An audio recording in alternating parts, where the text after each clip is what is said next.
Steve Marcus. Undefeated boxer Floyd Mayweather Jr. arrives at Toshiba Plaza Tuesday, August 22, 2017.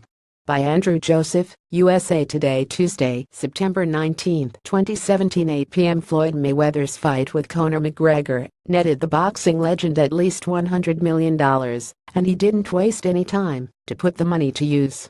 According to the Los Angeles Times, Mayweather recently purchased a 15,096 square foot mansion in Beverly Hills for $25.5 million. The home had a list price of $28.95 million, and despite the $3.4 million saving on the sale price, Mayweather spent another $500,000 on furnishing the house. To see the full story, click here.